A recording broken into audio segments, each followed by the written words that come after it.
আমরা 12 লক্ষ বাড়ি টাকা দিয়ে দিয়েছি অলরেডি পুরোটা পশ্চিমবঙ্গ সরকার থেকে।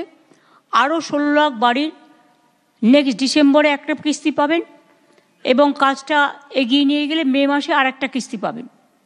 অর্থাৎ 12 আর 16 28 লক্ষ হয়ে যাবে।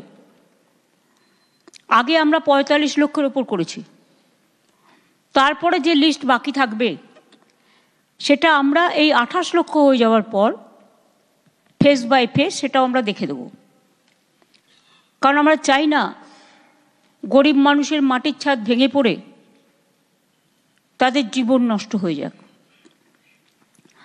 আপনারা জানেন যে আমার পাড়া আমার সমাধান এটা 2রা আগস্ট থেকে শুরু হবে এবং এটা আমি চাই পুজোর কদিন মাত্র ছুটি থাকবে, 7 দিন, মহালয়ের দিন থেকে, লক্ষ্মী পুজোর পর দিন থেকে আবার চলবে। কালী পুজোর 2 দিন আগে থেকে বন্ধ থাকবে, আবার কালী পুজো হয়ে গেলে চালু হবে। টাইম নেই, নভেম্বরের লাস্ট উইকের মধ্যে শেষ করতে হবে। কারণ এই মনিটরিং সেলের চেয়ারম্যান হচ্ছে সিএস এবং সিএসের নেতৃত্বে অফিসারদের দিয়ে একটা কমিটি করা হয়েছে। জেলায় জেলাও একটা মনিটরিং কমিটি করতে হবে যাতে কোনো অসুবিধে না হয়। ডিএমরা মূল দায়িত্বে থাকবেন, ডিএমদের একটু চোখ কান খোলা রাখতে হবে। অনেক সময় আমি দেখছি ডিএমরা দায়িত্ব দিয়ে দিচ্ছে নিচের কাউকে, তারা কিন্তু খেয়াল রাখছে না। এই যে পশ্চিমবাংলা থেকে প্রায় 1000 লোককে নিয়ে গেছে ট্রেনিং করবার জন্য দিল্লিতে, আমি জানতামই না। এটা ডিএমদের উচিত ছিল অ্যাটলিস্ট আমাদের ইনফর্ম করা, আমাকে না করুক সিএসকে ইনফর্ম করা। আপনারা বিএলও যেসব লিস্ট করেছেন, বিএলওদের কাছে আমার অনুরোধ থাকবে ভোটার লিস্ট থেকে কারো নাম যেন বাদ না যায় সেটা দেখার। মনে রাখবেন ইলেকশন কমিশন তার নোটিফিকেশন যখন হবে ডেট অফ ইলেকশন তখন থেকে এটা ইলেকশন কমিশনের আন্ডারে যায়। তার আগে স্টেট গভর্নমেন্ট, আবার ইলেকশনের পরেও স্টেট গভর্নমেন্ট। সুতরাং এটা মনে রাখবেন, আপনারা চাকরি করেন স্টেট গভর্নমেন্টের, কোনো মানুষকে অযথা হ্যারাস করবেন না। যদিও আজকে কেস আছে বলে ডিটেলস আমি বলছি না, দেখবেন যেন মানুষ হ্যারাস না হয়। যারা দীর্ঘদিন এই রাজ্যের ভোটার, একটা লোক 4 দিন গিয়ে এলো, 4 দিন গেল, তখন হয়তো সেটা কোথাও ঘুরতে গেছে, তাই বলে আপনি তার নামটা বাদ দিয়ে দেবেন? আপনাকে দেখতে হবে তার অরিজিনাল অস্তিত্ব আছে কি না। আপনারা তো দেখছেন চারিদিকে যারা বাংলা ভাষায় কথা বলছে অত্যাচার হচ্ছে।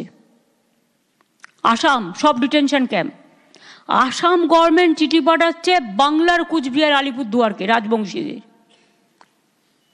যে তোমাকে ফরেন ট্রিব্যুনালসে ইল্লিগাল ঘোষণা করা হচ্ছে। সাহস হয় কোত্থেকে? এই মানুষগুলোর পাশে আমাদের দাঁড়াতে হবে।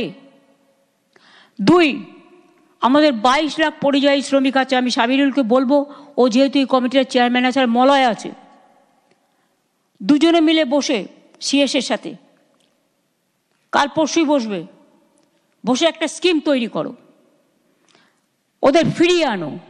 আমার দরকার নেই বাংলার বাইরে গিয়ে কিছু দালালের কথা শুনে যখন অত্যাচার হয় তখন তারা থাকে না, পালিয়ে যায়। বাচ্চাদের পর্যন্ত অত্যাচার থেকে রেহাই দেয়নি, মহিলাদেরও না। গুরগাঁওতে হরিজানায় 10টা ডিটেনশন ক্যাম্প করে লোক রেখে দিয়েছে। আসাম, রাজস্থান, মধ্যপ্রদেশ, ইউপি, দিল্লি, গুজরাট, মহারাষ্ট্রে একজনকে কাগজে দেখলাম কুচি কুচি করে খুন করেছে, করে বস্তার মধ্যে রেখে দিয়েছে। এটা কখনো মানা যায় না। রাজবংশীদের উপর অত্যাচার হচ্ছে, মতুয়াদের ওপর হচ্ছে, তপশিলি নিম্ন শীল পরিবার তাকেও চিঠি দিয়েছে। সংখ্যালঘুরা তো আছেই, এটা ওদের আইডেন্টিফাইড ব্যাটল। কিন্তু মনে রাখবেন লিঙ্গুইস্টিক মাইনরিটির মধ্যে সংখ্যালঘু যেমন পড়ে, খ্রিস্টানও পড়ে, পাঞ্জাবিও পড়ে, আমাদের এখানে অন্যান্যরাও পড়ে, বুদ্ধিস্টরাও পড়ে, নেপালিরাও পড়ে। এটা মাথায় রাখতে হবে। দলিত এবং তপশিলীদের ওপর খুব অত্যাচার হচ্ছে। এই মানুষগুলোর পাশে আমাদের দাঁড়াতে হবে। একটা স্কিম তৈরি করা হোক, যেটা হচ্ছে যারা আসতে চায় তাদের ফিরিয়ে আনার ব্যবস্থা আমরা করব। আমরা কারো কাছে ভিক্ষে চাইব না। 2 হচ্ছে তারা ফিরে এলে তাদের নিশ্চয়ই এখানে থাকার জায়গা আছে, না থাকলে আমরা ক্যাম্প করে দেবো। তাদের রেশন কার্ড যাতে রেশনটা পায়, স্বাস্থ্যসাথী কার্ড ইমিডিয়েট ক্যাম্প করে দেবে। আর হচ্ছে তাদের আমরা কর্মশ্রী যে জব কার্ড হোল্ডার আছে, ইমিডিয়েট জব কার্ড হোল্ডারে সব কটাকে ঢোকাবো যাতে তারা কাজ পায়। আগের বার কর্মশ্রী যেটা আমাদের 100 দিনের কাজ বন্ধ করে দিয়েছে সেন্ট্রাল গভর্নমেন্ট, ওরা বাংলার আবাস বন্ধ করে দিয়েছে, গ্রামীণ রাস্তা বন্ধ করে দিয়েছে, এখন জল মিশনের টাকাও বন্ধ করে দিয়েছে। সুতরাং মাথায় রাখতে হবে সবটাই কিন্তু আমরা রাজ্য সরকার থেকে করছি। বড় কাজ আমরা অনেক করেছি, অনেক প্রসেসেও আছে। বড় কাজের জন্য না এগিয়ে ছোট ছোট কাজগুলো করুন। পঞ্চায়েত সমিতিতে যারা আছেন, আগে কিচ্ছু পেতেন না আপনারা, আমরা ফাইট করে ফাইন্যান্স কমিশন থেকে 15% আপনাদের দেওয়া হয়েছে, জেলা পরিষদও 15% পাচ্ছেন। লোকাল কাজগুলো আপনারা করুন, বড় বড় কাজগুলো তো গভর্নমেন্ট করে। আপনি খরচা করুন লোকাল এরিয়ায়, বিল্ডিং বেশি বানাবেন না, রাস্তা করুন, আলো করুন, জল করুন। যে স্কুলটার ছাদ দিয়ে জল পড়ছে সেই ছাদটা সারান। ICDS সেন্টার যদি জল পড়ে থাকে সেইটাকে দেখুন। এগুলোকে আমরা আমাদের পাড়া আমাদের সমাধানেও ঢুকিয়েছি, এগুলোকে দেখে নিতে হবে ভালো করে।